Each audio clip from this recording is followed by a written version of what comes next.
What's up, guys? Welcome to yet another video with your Hidden Puma.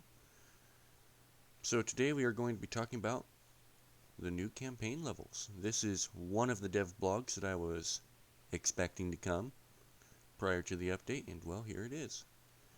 The Night Witches. Very famous battalion, or company, pretty sure it's a battalion. In the Battle of Stalingrad, we're starting with, my reading's bad. We are starting this dev blog with some important news from Stalingrad, and it comes with a feminine touch. Meet the first female squad in Enlisted, the legendary Night Witches. Crewing P-02s, or the 2OP Night Bomber. This legendary aircraft will be only premium squad for Battle of Stalingrad on release, made up entirely of wartime heroes, or heroines. Okay, so here we have so they're part of the 588th Night Bomb Regiment, and they flew P-02s. So here I think it's going to tell us a little bit of history behind them, as well as tell us a little bit more about the squad in the game. The requirement specialized in night raids and was made up of exclusive female members. The German nicknamed them the Night Witches for the highly original tactics. The regiment flew bombing raids at night, and once at a certain distance from the target, the pilots jammed the engines, gliding towards the enemy positions in complete silence, dropping their bombs. The psychological effect of such an attack were extremely high. Because the airplane, when it's gliding, you can't hear it or anything, and so the Germans said that it sounds like broomsticks, witch broomsticks or something like that.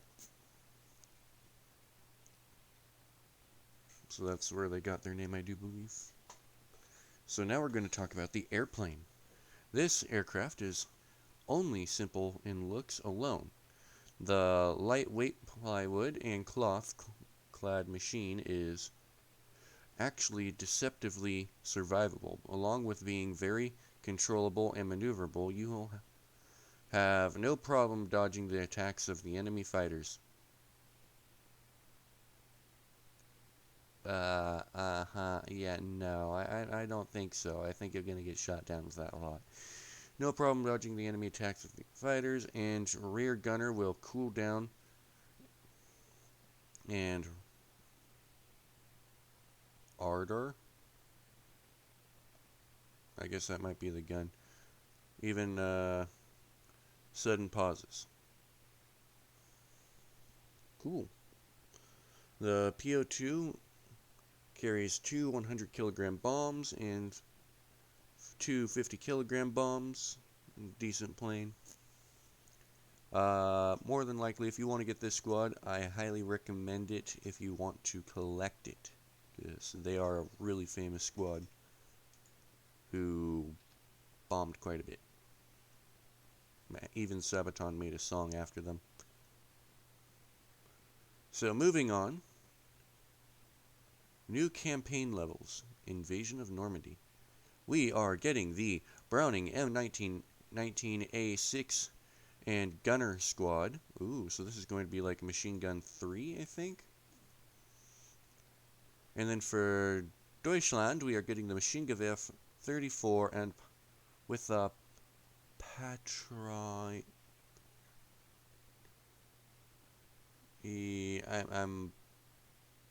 I guess it's referring to the magazine. I don't know if that's because I can't rotate the picture. I think it's a dual magazine, so you get a 50-round mag, or like a 100-round magazine or something like that. Yeah, it says here. Double 75-round drum. It's good for reasons to swap out your slightly faster firing MG42.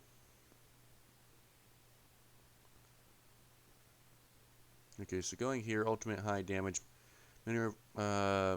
minimal recoil, and huge 100 round belt makes the owner of this Browning a true killing machine, and not to worry, you have additional belts too. Oh my. Okay, moving down, so I think this is going to be the next level, and then the level after that is going to be, for the United States, or Allied forces at this time, would be the M1A1 76 Whiskey. This Sherman got what it lacked, an excellent 76mm M1 cannon, along with a variant of, along with a vertical stabilizer, which allows you to fire accurately at low speeds. The cannon also offers 10 degrees of gun depression, which helps a lot in hills of Normandy. Does Normandy have much in the way of hills? I don't think it does.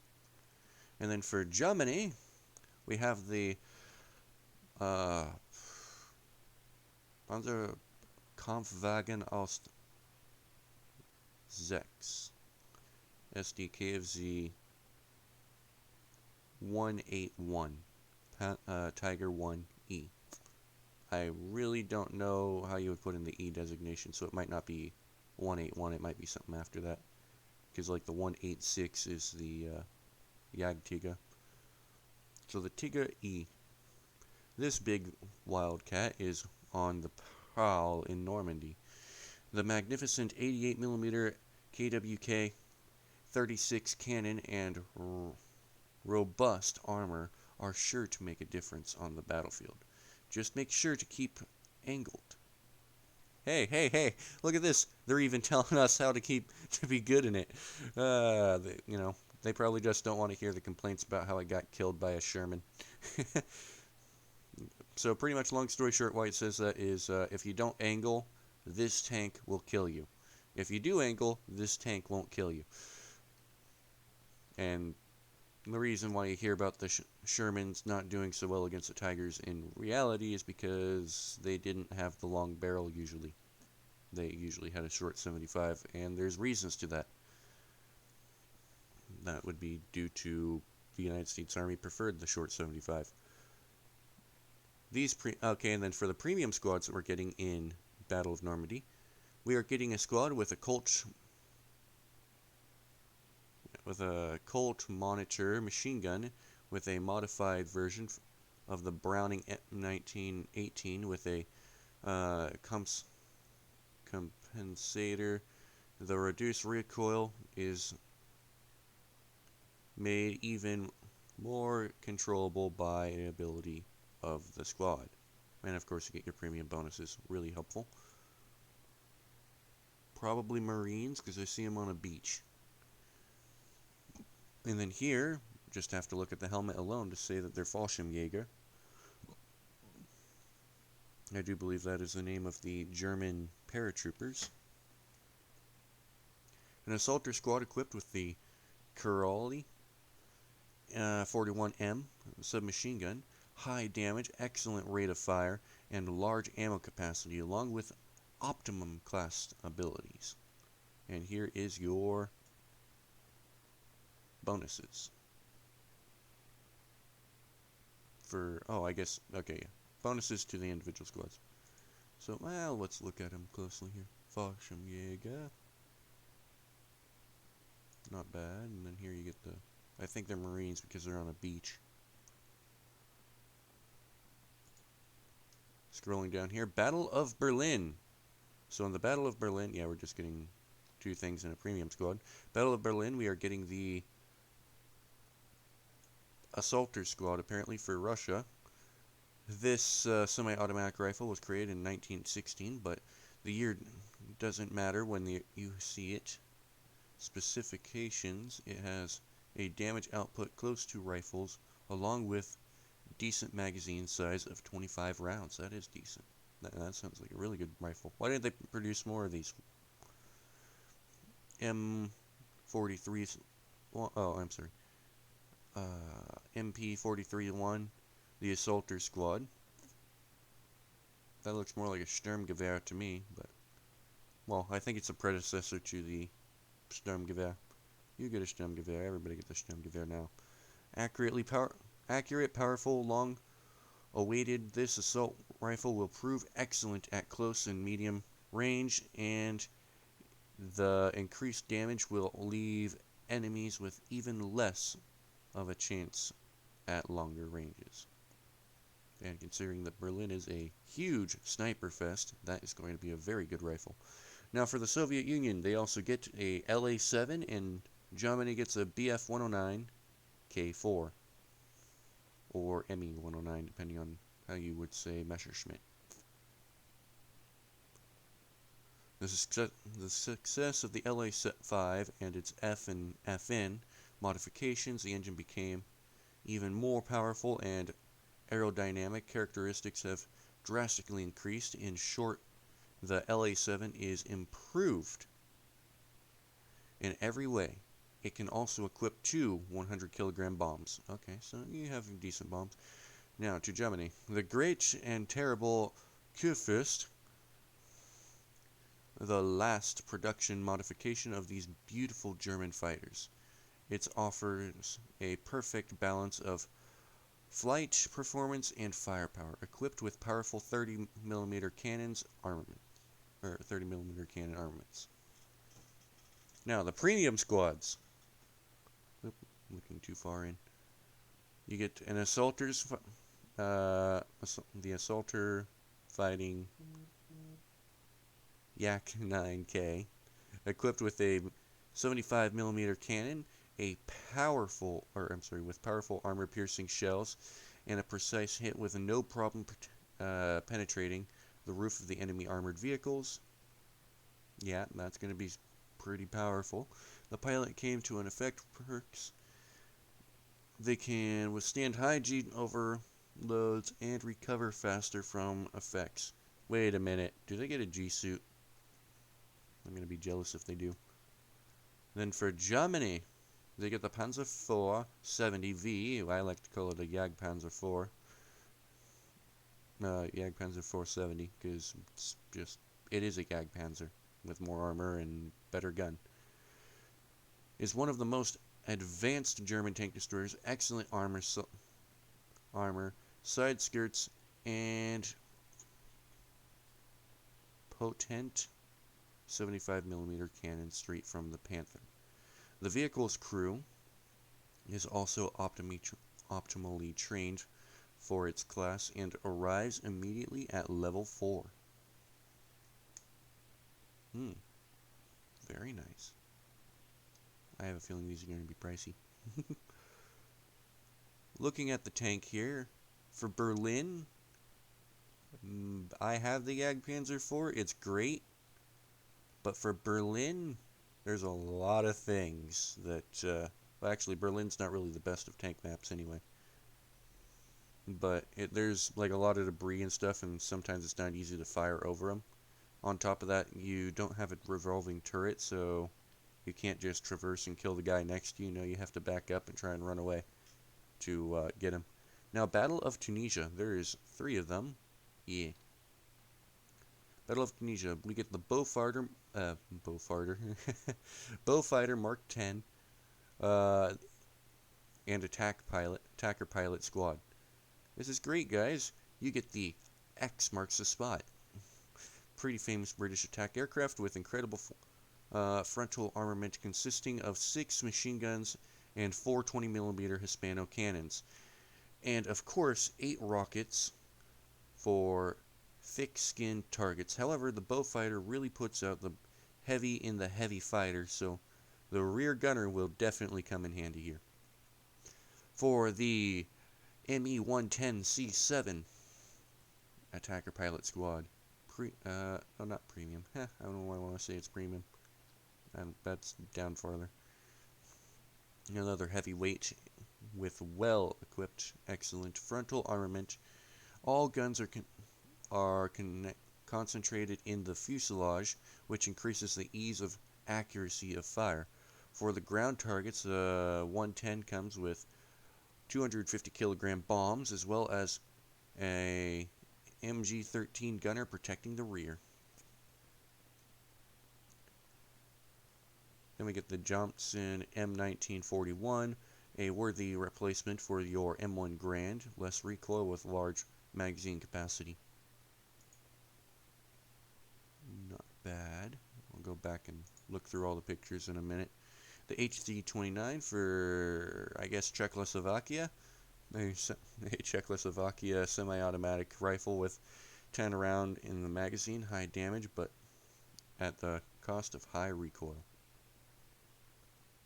Yeah, I could see that being a problem. Yeah, sorry, I meant to go click through here. I'll go click through the Berlin stuff in a minute as well. So if you wanted to see them.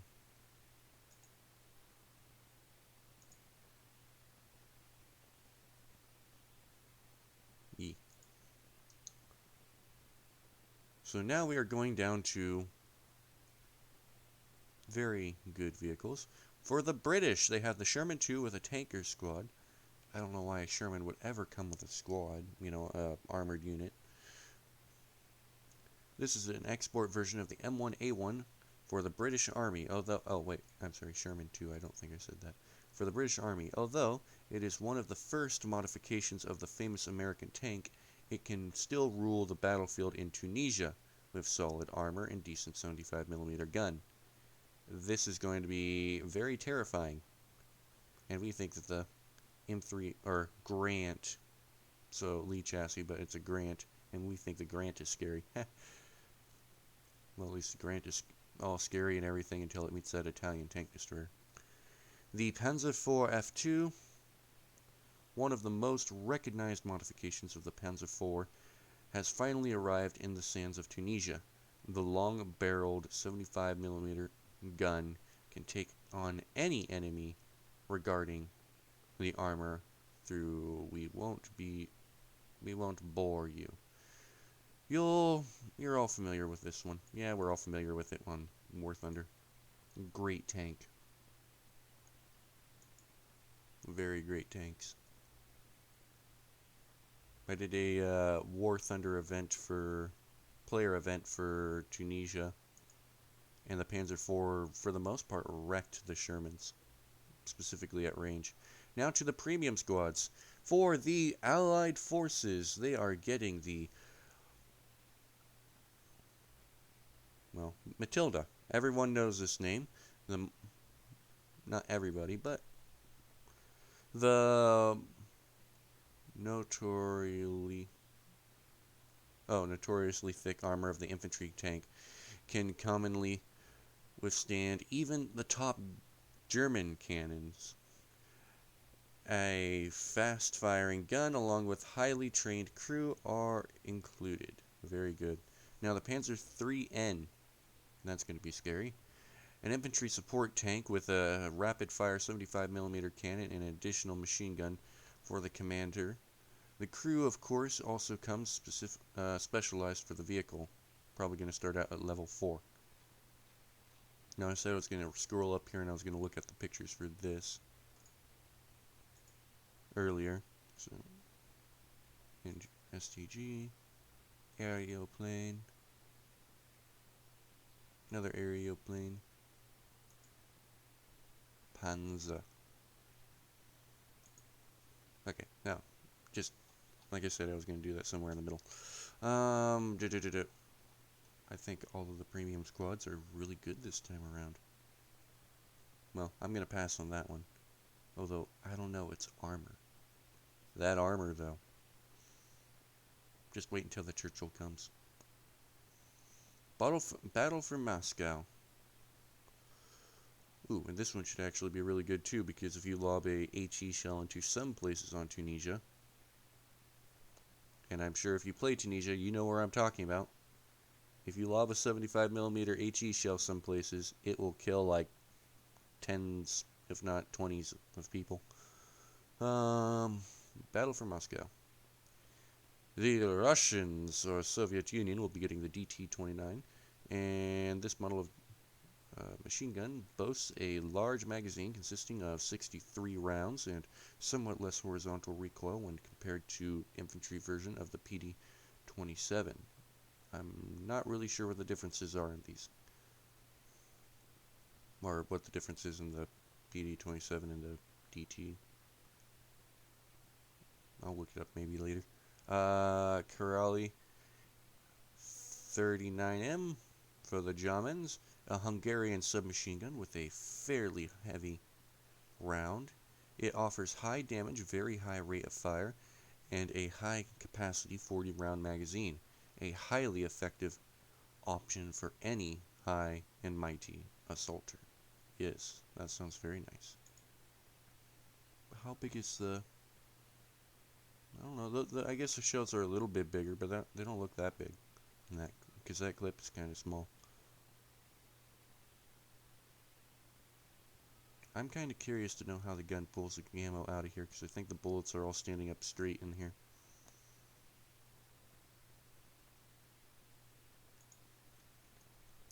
For the next level in the line, we get the PE-231 Assaulter Pilot Squad, a large Soviet dive bomber, recently, or decently maneuverable and fast, along with 6 100-kilogram bombs at your disposal. And although there is only very limited frontal armament, the PE-2 comes with 4 defensive gunners. No enemy will be able to approach without getting a few holes. And then you have me, who always attacks from the front. Although, do they have a gun in the front? I don't see one. Yeah, okay, so what you want to do if you want to shoot this thing down is approach from the front. The ME-110F2 Attacker Pilot Squad. A further modification of the BF-110, excellent firepower with 2 250-kilogram bombs under the fuselage. This array of weaponry allows you to attack the ground targets and air targets alike. Maneuverability is not perfect, but it gets the job done. It sounds like these are both really good, solid squads here. I'd say all of these are, well, wait, hold up. Yeah, you're solid, but wrong campaign. You are solid, because you're going to be really good rifles, and then you have the air. Now, to the premium, and unlike the other premium sections, it's small this time. To the premiums. For the Russians, they get a Lend-Lease M3 Lee. For the Germans, they get a Messerschmitt 109. So, and of course they get premium bonus, etc. So let's go ahead and read through here. The M3 Medium was supplied to the USSR under Lend-Lease program from the Americans. Now you have a chance to experience this unusual machine on the front lines of the defense for the USSR capital. Now going to Germany, a premium variant of a very familiar fighter, complete with unique camouflage Fight your enemies in the sky and on the ground with 4 50-kilogram bombs, in addition to powerful frontal armaments. This, I think, is going to be truly scary, because I don't know if there's much of anything on the German side that can kill it with ease. This, I'm not too worried about the airplane. But I'm not worried about either of them, but I'm thinking this is going to be a really good tank. Everything else, really solid, all of the above, all above. Let's go ahead and click through, because I said I would click on them, didn't I? I don't think I clicked on the Moscow. Oh dear. You have the Panzer. I mean, it is a Panzer if you're German, but you have the Sherman 76 Whiskey. You can tell it's early because the curves. And then the later Tiger 1E. And this tank is going to be beautiful. Nope, I could see nothing wrong. I'm going to be trying to grind that. Wrong direction. There we go. The 109. the Lend-Lease tank. Attacker plane. Whatever you do, don't attack that in the front. And then the Russian airplane. So that is it, guys. I can't wait for the next campaign update, especially for that Tiger 1. Gotta get my hands on it, make a video about it eventually. Probably gonna take me like another 6 months to grind it. Currently, I'm still driving around in a Panzer IV J1 for Normandy. But that is it, guys. I will catch you guys next time. Peace.